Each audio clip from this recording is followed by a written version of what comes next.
हरियाणा में मानसून एक बार फिर एक्टिव है। प्रदेश के 6 जिलों पंचकुला, जींद, पानीपत, यमुनानगर, करनाल और सोनीपत में येलो अलर्ट जारी किया गया। वहीं पहाड़ी इलाकों में भी मानसूनी बारिश का दौर जारी है, जिसके चलते कई जगह सैलाब जैसे हालात और नदी नालों में उफान देखने को मिल रहा है। मैदानी इलाकों में भी बारिश के साथ जलभराव की परेशानी सामने आने लगी है। सोमवार को फतेहाबाद के गांव खाबड़ा में खेड़ी माइनर टूटने से करीब 70 से 80 एकड़ खेतों में पानी फैल गया। गांव खाबड़ा कला और सुलीखेड़ा के किसान जलभराव की समस्या से जूझ रहे हैं। हाल ही में हमने हरियाणा के कई शहरों से जलभराव की ऐसी तस्वीरें देखी थी, जहां सड़कें पानी में डूबी नजर आईं और लोगों को काफी परेशानी उठानी पड़ी। जलभराव से निपटने के लिए प्रशासन कितना तैयार है, ये सवाल तब और भी पुरजोर तरीके से उठने लगता है जब जलभराव से परेशानियां बढ़ती हैं। माइनर टूटने से खेतों में पानी फैला और कई फसलें बर्बाद हो गई। पहाड़ों में बारिश नदी नालों में उफान का कारण बना, पानी नीचे की तरफ आया और बाढ़ जैसे हालात। ये तस्वीरें आप देखिए, ये बड़ी गाड़ियां हैं जो बमुश्किल इस पानी में नजर आ रही हैं। बाइक को कंधे पर उठाकर अगर निकलना पड़े तो आप समझिए कि जल जमाव का क्या आलम पनपा है, बना है। जलभराव से निपटने के लिए जो प्रशासनिक तैयारियां थी, उन अधिकारियों को अब सामने आकर बात करनी चाहिए, बताना चाहिए कि जब सरकार का ये निर्देश था कि आप खुद जाकर जलभराव ना हो इसके लिए तैयारियों का जायजा लेंगे और तैयारियां करवाएंगे, क्या तैयारियां कराई थी। और अब जब मुसीबतें सामने हैं, जलभराव से लोग परेशान हो रहे हैं, तो वो अधिकारी कहाँ हैं, कुछ बोलते क्यों नहीं। ये कई ऐसे सवाल है जो लोग अब परेशान हो रहे हैं तो पूछ रहे हैं। कई माइनर टूटने से पानी खेतों में गया, फसलों को नुकसान, किसान परेशान। कहीं बाढ़ जैसे हालात बने चुकी, नदियों का जो पानी है, जो वाटर लेवल है, वो खतरे के निशान के कहीं ऊपर आ गया। घरों में पानी ऐसे घुस गया है कि लोग परेशान हैं कि अब कहाँ जाएं। शहरी इलाकों के हालात इतने ज़्यादा खराब हैं।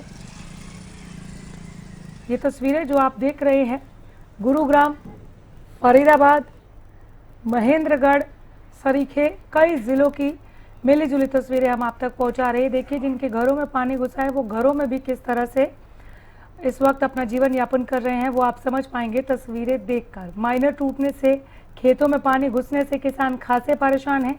करनाल का हाल जान लेते हैं। विकास हमारे साथ जुड़ गए हैं। विकास, करनाल में किस तरह की स्थिति बनी है जलभराव को लेकर?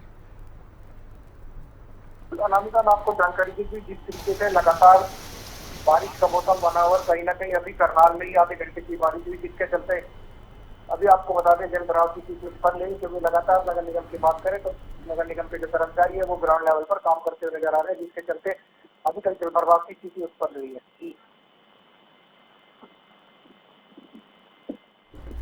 विकास, थोड़ा और विस्तार में।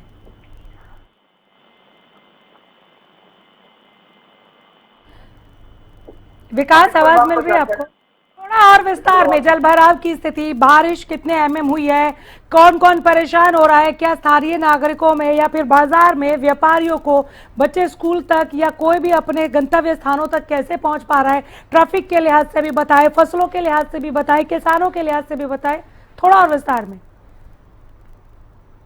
अनामिका, मैं आपको जानकारी दे दूं, लगातार जिस तरीके से आंशिक रूप से करनाल में बादल छाए हुए थे, जिसके चलते कहीं ना कहीं उमस जैसी गर्मी करनाल की जनता को सामना करना पड़ रहा था। मगर आईएमडी के अनुसार आपको बता दें, उन्होंने कहा था कि जैसे ही कहीं ना कहीं 1-2 का समय होगा तो बारिश की आने की संभावना बताई जा रही है। और कहीं ना कहीं आपको बता दें, करनाल जिले में हल्का बूंदाबांदी हो रही है, जिसके चलते कहीं ना कहीं जो उमस जैसी गर्मी है उससे पूरी तरह राहत मिली, मगर जल भराव की स्थिति उत्पन्न नहीं है, क्योंकि अभी जिस तरीके से धीमी धीमी गति से बारिश हो रही है तो अभी जल भराव की स्थिति उत्पन्न नहीं है। मगर हाँ, आपको एक जानकारी है, जिस तरीके से नगर निगम कर्मचारी लगातार 3 दिन से हड़ताल पर है, जिसके चलते लगातार पूरा करनाल के ढेर बना हुआ है और बारिश हो रही है तो कहीं ना कहीं उनमें से बदबू आनी शुरू हो गई। नाली पूरी तरह से ठप हो गई है, जिसमें कि लगातार कूड़ा फंसता हुआ नजर आ रहा है।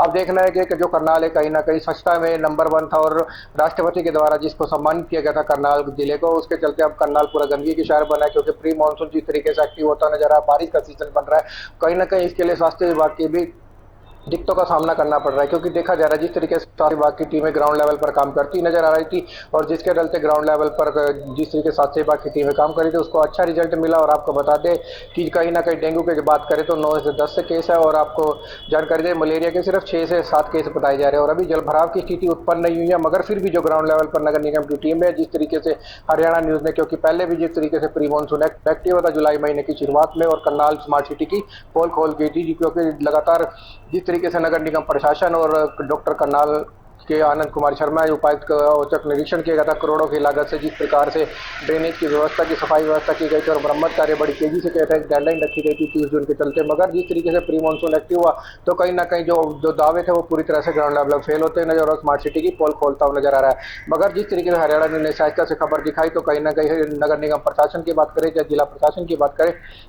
कुंभकर्ण की नींद से जाकर और ग्राउंड लेवल पर काम करते नजर आ रहे हैं। और जो टीमें गठित करी है कहीं ना कहीं वो अब मोर्चा संभाले और जल प्रभाव की स्थिति उत्पन्न करनाल में नहीं होने दे रही है। जी श्रीष्का, बने रहिए आप हमारे साथ। और राजीव सुल्तानिया कनीना से जुड़ गए हैं, तो राजीव से वहां का हाल जान लेते हैं। राजीव, कनीना में मॉनसून के बाद कैसा असर दिख रहा है? जल भराव से लोग परेशान हैं, ट्रैफिक या फसल के लिहाज से भी थोड़ा विस्तार में। अनामिका जी, बिल्कुल मैं आपको बताना चाहूंगा, आज मौसम विभाग के द्वारा हल्की बरसात का अलर्ट जो था वो महेंद्रगढ़ जिले के में जारी किया गया है और बादलवाई भी छाई हुई है, लेकिन सुबह से ही बरसात न हो पाई है। उमस भरी गर्मी का सामना यहाँ के स्थानीय लोगों को करना पड़ रहा है।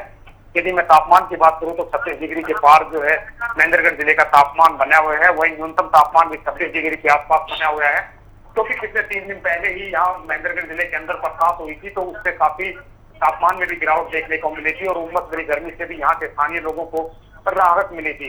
लेकिन जैसे ही बरसात होती है तो बरसात के दौरान लोगों को गर्मी से जरूर राहत मिलती नजर आती है, लेकिन उसके साथ साथ शहर के अंदर जो जल भराव की स्थिति है वो उत्पन्न हो जाती है। क्योंकि पिछले दिनों जब बरसात हुई थी तो शहर के अधिकांश हिस्सों में जल भराव की स्थिति उत्पन्न हो गई थी, जिससे स्थानीय लोगों को आवागमन में भी काफी परेशानी का सामना करना पड़ता है। क्योंकि प्रशासन के दावे थे कि अब की बार जो है पिछले सालों की तुलना में जल भराव की स्थिति जो है उत्पन्न नहीं होने दी जाएगी, क्योंकि उसके लिए प्रशासन पिछले कई दिन से तैयारियों में लगा हुआ था। वो शहर के जितने भी गंदे नाले थे उनकी सफाई का टेंडर भी छोड़ा गया था, लेकिन कहीं न कहीं वो कागजों में तो टेंडर से सही छोड़ा गया था, लेकिन उसको धरातल स्तर पर उसकी सच्चाई नहीं है। यानी कि अधिकांश नालों की सफाई नहीं हो पाई और उनमें अभी भी गंदगी जो है वो अटी पड़ी है, जिसकी वजह से जल निकासी का कार्य है वो बरसात होने पर सही तरीके से नहीं हो पाता है और उसी की वजह से पानी जो है वो सड़कों पर जमा हो जाता है, जिसके परेशानी जो है वो स्थानीय लोगों को भुगतनी पड़ती है। और अधिकांश सड़कों पर जमा होने से पानी जमा होने से जो स्थानीय लोग हैं उनको आने जाने में भी काफी परेशानियां होती है, क्योंकि जब सड़क के ऊपर पानी जमा होता है तो गड्ढे जो है वो सड़क के अंदर दिखाई नहीं देते, जिससे कहीं ना कोई हादसा होने की संभावना भी स्थानीय लोगों को बढ़ जाती है।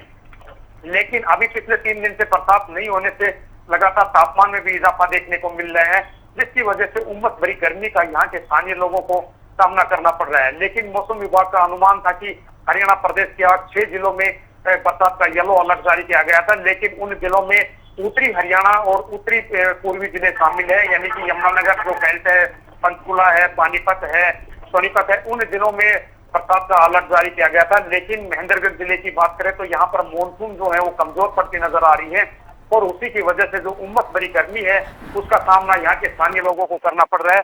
लेकिन सुबह से ही बादलवाई छाई होने की वजह से लोगों को उम्मीद थी कि शाम तक हल्की बरसात का जो अनुमान जारी किया गया था उससे कहीं ना कहीं क्षेत्र में बरसात होगी और उससे तापमान में भी गिरावट देखने को मिलेगी और उमस भरी गर्मी से लोगों को राहत मिलती नजर आएगी। जी बहुत शुक्रिया आप दोनों का, धन्यवाद इस तमाम जानकारी के लिए, बहुत धन्यवाद।